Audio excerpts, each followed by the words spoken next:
Hello, everyone.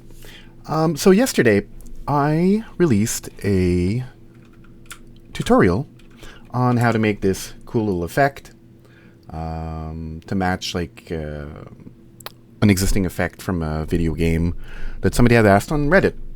And we were looking at all of this, the multi-merge. The multi-merge is an amazing node that was added in 18.5, I think. It's great. Instead of having 10,000 nodes, I've got the one node that I can connect everything to. Well, Blackmagic last night released 19.1, and one of the cool things they've released is the switch node. So, the switch node doesn't have nearly as many functions as a multi-merge, but it sort of does something kind of similar. Not exactly, but... So, with the multi-merge, what we had here is we had a background because technically we're merging something. It's like a regular merge like this one, right? I could have just put this multi-merge right here and had it merge on the top of the background, but I needed like my color corrector and there was a couple other things I wanted to do. So, but technically this multi-merge could have been instead of merge 3 right here. And it would have worked perfectly fine. I wouldn't have needed this background, but I needed to do stuff in between with the color corrector. So, and now for the multi-merge, when I want to switch these, I have to go and select one, change its alpha, put a keyframe. You know, it's a bit of a pain. It's nice if I want to merge two different things together. No, it doesn't even matter. Would it? Let's try something. If I go here, for example, and I just lower the yellow down a bit. Because it's merging all of these things together on top of this. So technically it would merge all of them together as well. But it doesn't matter. So I was using this to turn on and off different colors. Well, yesterday, Blackmagic Design released 19.1 with a bunch of really cool little features. It's a really minor update, but they've added a couple of really cool things. There are a lot of things relating to sound, but I'm going to focus on this switch. So I'm going to change this to red, and this is going to be yellow, and we're going to add another one called pink. Okay, and like a multi-merge, oh right, I need to go and tell it something. I need to go into config and say, yeah, no, I've got 3 of these. And now it's added an extra input. And you can just keep adding. You can just keep adding. You can have as many inputs as you want in this thing. It's, oh, is there a limit of 63? There's a limit of 64. Interesting. Okay. It's brand new, so I'm learning it as I'm showing it off. So still, 64 inputs is pretty high. So now I've got pink. I've got red, yellow, and pink.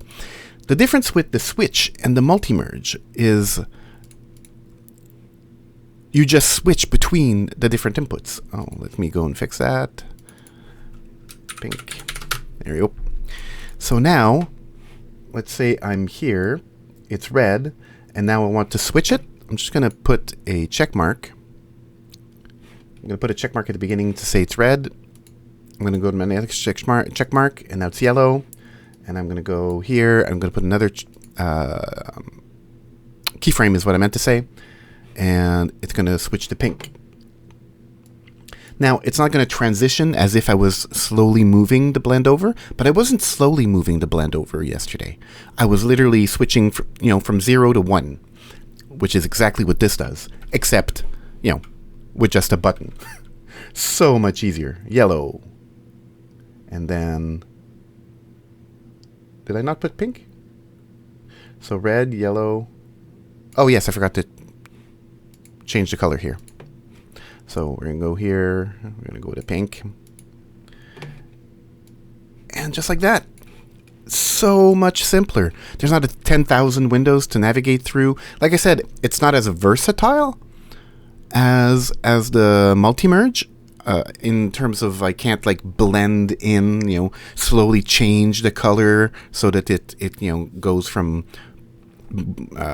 pure yellow down to nothing, over time, it switches from one to the other. And here, I'm just showing you colors.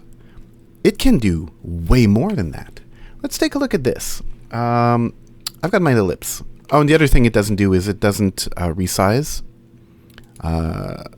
So I'd have to do something a bit different with the resizing to be able to resize the circle like it did here. So for example, as we go in, these circles resize to slowly fill in. I'd have to do it slightly differently. But let's get back to this.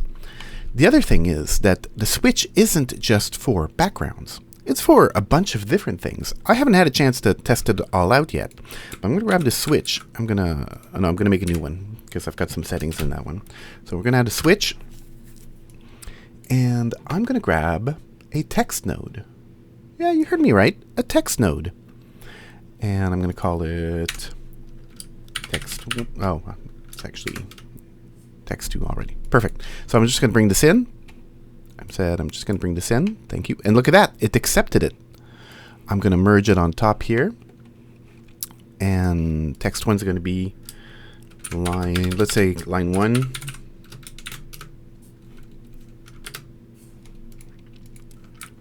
And copy, paste. And that one's going to be line 2. Copy, paste. Come on, get in there. Oh, right, I need to give it a few more inputs. Let's say 4. Boink. I kind of wish that when I tried to attach something, it would just add an extra one. Line 3. And finally, control copy, line 4. And now I can switch text in the same area by just switching the input.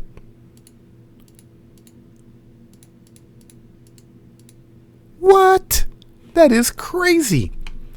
And that's insane.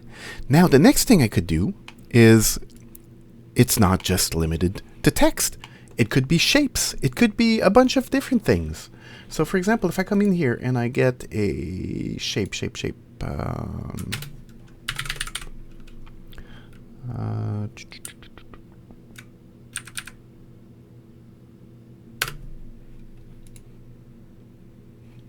Right, so if I add a new switch, and I brought this in, look at that, it accepts it. All right, I can't just do that, but no, it accepts the switch thing. The switch node now accepts like a bunch of different things. I haven't dug into it. It came out last night when I was in bed, and so I've only had a few minutes with it, but I thought I'd just pop this out. The switch node is crazy, and it's going to allow people who make macros and custom fusion elements so much more power, because this can also be driven by scripts, right? Like I can right click this and I can modify it. I can publish it. There's so much you'll be able to do with this. I'm pretty excited with this, and I can't wait to see what crazy people like Patrick Sterling and Casey Ferris do with this. I know I'm going to be having a lot of fun with it as well. And that's it. It was just a quick overview. I might do a bigger review of the Switch node further down the line. I will see you guys next video. Bye.